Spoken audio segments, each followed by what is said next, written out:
네, 안녕하세요. 어제 중요하게 보던 게 실업 신규 수당 청구 건수인데 예측치보다 좀 높게 나왔습니다. 24만 2천 건이 나왔죠. 이게 전주보다 13,000명 는 수치거든요.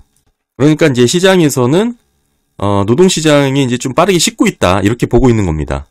그렇긴 한데 지금 연속으로 청구를 한 건수를 보시면 사실 컨센보다 좀 낮게 나왔죠. 180만 5천 건이 나왔습니다. 지금 60만 건 정도가 더 적게 나왔죠. 그러니까 연속 실업수당 청구 건수는 직전보다 지금 3만 8천이 줄은 수치입니다. 그러니까 정리해 보면은 우리가 이제 인플레이션에 이제 우려가 있기 때문에 특히 이제 서비스, 우리가 근원 서비스 관련해서 또 중요하게 들여다보는데 이 부분은 고용과 임금 상승률이 좀 대부분을 차지하고 있었기 때문에 지금 요 수치를 되게 중요하게 봤어야 되는데 신규로 수당 청구를 한 건수는 지금 예측치보다 늘면서 직전보다 늘면서 어느 정도 고용시장이 빠르게 식고 있다라고 볼 수 있지만 연속으로 지금 청구하는 건수 자체는 직전보다도 줄었고 예측치보다 줄었습니다. 그러니까 정리를 해보면 고용 상태가 식어서 실업이 늘어나긴 하는데 빠르게 일자리를 찾고 있다 이렇게 정리를 할 수가 있겠죠.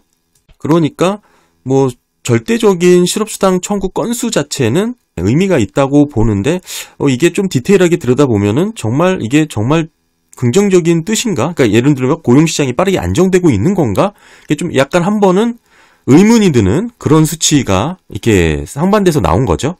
그래서 이게 참 애매하다. 이게 좋다고 볼 수도 있지만 그 부분이 또 빠르게 소화하면서 여전히 또 탄탄한 거 아니냐? 이런 또 생각을 할 수도 있는 상황이죠.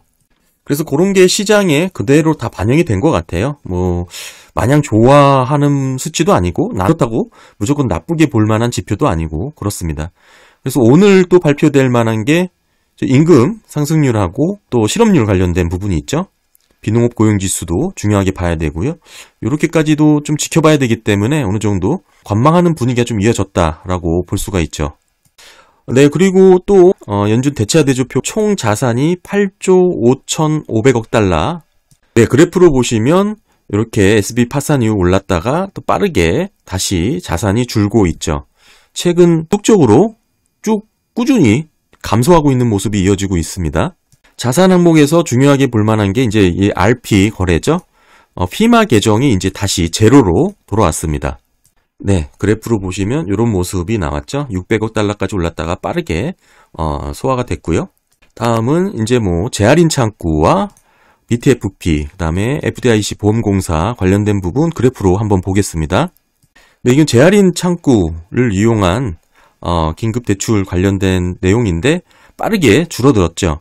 지금 가장 높았을 때가 지금 이런 수치였다가 꾸준히 지금 감소폭을 두드러지게 보였고요. 그다음에 BTFP 최고 수준에서 지난주 가장 높은 수치를 기록했다가 꺾였습니다. 하지만 이 꺾인 부분이 어느 정도 안전하다라고 볼 정도는 아니고 높은 수준에서 지금 현재 유지가 되고 있는 것으로 확인이 되죠.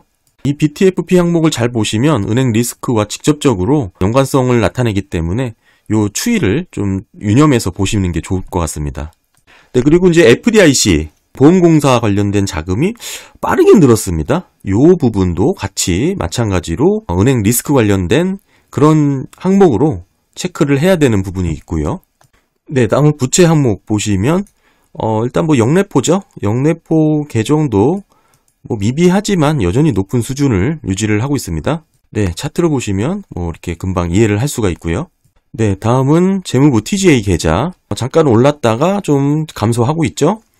제니렐론이 6월 1일 엑스데이트로 발표를 했기 때문에 이 부분도 좀 지속적으로 늘어날 수 있다라고 보시는 분들도 있더라고요. 이제 6월 초반에 어느 정도 세수가 겹칠 수 있는 부분도 있다. 부가세 관련해서 그렇기 때문에 6월 1일보다는 6월 말이나 7월 초로 이렇게 예상하시는 분들도 여전히 월가에서는 어느 정도 컨센이 그렇게 잡히고는 있습니다.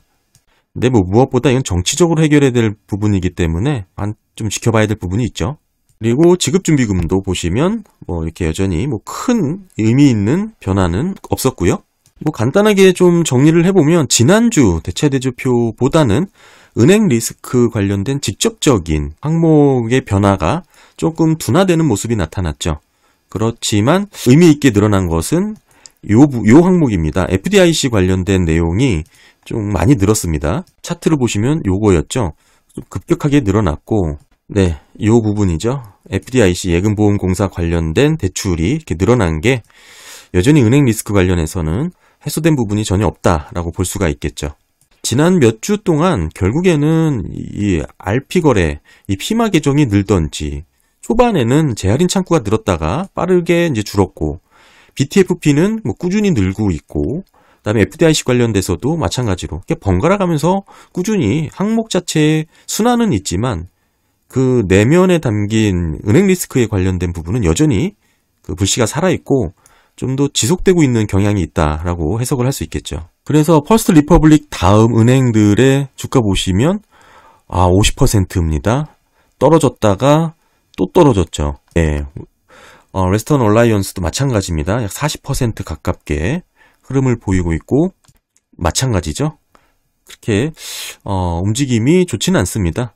그래서 먼저 인플레이션 관련해서는 주의해서 살펴봐야 될 부분이 신규 실업수당 청구 건수 관련해서는 좋게 좀 나왔지만 연속 실업수당 청구 건수 관련해서는 좀 예측치보다 줄었고 직전 수치보다 더 줄었습니다. 그래서 아직은 좀 애매하다라는 그런 부분이 좀 나왔고, 그래서 오늘 발표될 실업률하고 비농업 고용 지수랑 임금 상승률까지도 한번 지켜보자 하는 그런 분위기가 좀 이어지는 것 같고, 다음은 은행 리스크는 연준의 대차 대조표를 확인할 수가 있는데 BTFP는 여전히 높은 수준에서 소폭 둔화된 모습이 나왔고, 재할인 창구는 빠르게 줄었고요.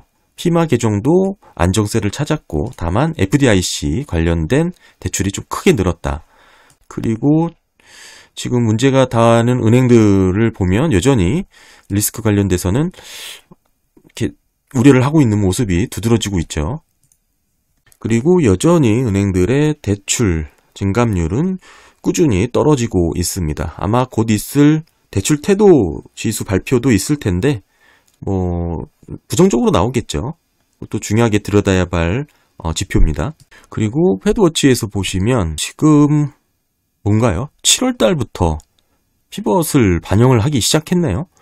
너무 좀 빨리 간 경향이 없어 하나 있어 보이긴 한데 어찌됐든 시장은 지금 제가 불과 며칠 전에는 11월 달까지 원래 9월이었다가 11월로 밀리면서 그때 당시 10년물 시장 금리가 조금 많이 높았었죠. 그리고 다시 9월로 오면서 안정세를 찾았는데 지금은 이제 7월로 가 있네요.